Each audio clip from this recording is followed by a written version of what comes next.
Welcome to episode 6 of my road trip through the American South that I got to do with my buddy Evan this past spring. If you missed the last video from New Orleans, Louisiana, feel free to go check that out first. Here we make our first ever visit to the Magnolia State, Mississippi. Mississippi is not a state often thought of having a lot of natural advantages, and there's a reason for it. It's not a very diverse state, but in this video we're going to be showing you two very cool and unique locations in Mississippi for you to visit. So let's dive in. You ready? Never been to Mississippi before, so kind of excited to see what this place has to offer.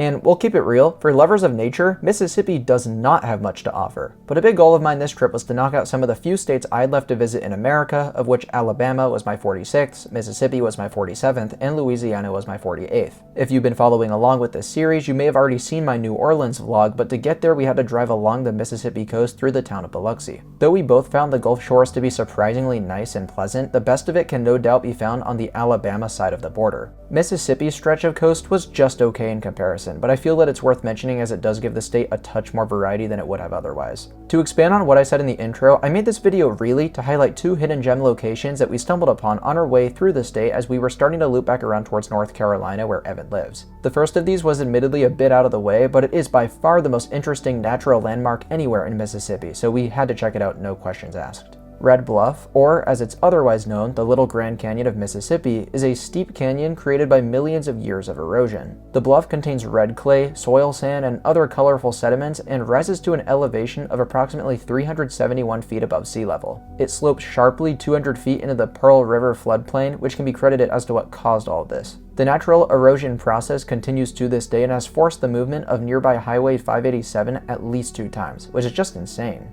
When we parked up on the rim of Red Bluff, we found just one other vehicle in the parking lot, so we had this place basically to ourselves. There's 2 viewpoints you can check out and a mile-long trail that we attempted, but it's unmaintained and doesn't seem to really lead anywhere. And honestly, I didn't really care to get to the bottom as I was completely satisfied from up top. Everything from the colors to its steepness and the green trees that complement it beautifully make this an all-around shocking sight, especially for Mississippi. Oh man, I wasn't expecting to be blown away at any point today, but Mississippi kind of delivered with this spot. Red Bluff is super cool. I've never seen a canyon with colors like this. Yeah, this blew me away. I was not expecting this to be as cool as it was. I don't know, just expecting it to be kind of like a little red hole, but no, it's so colorful. It's awesome. It's like something you'd see in Utah.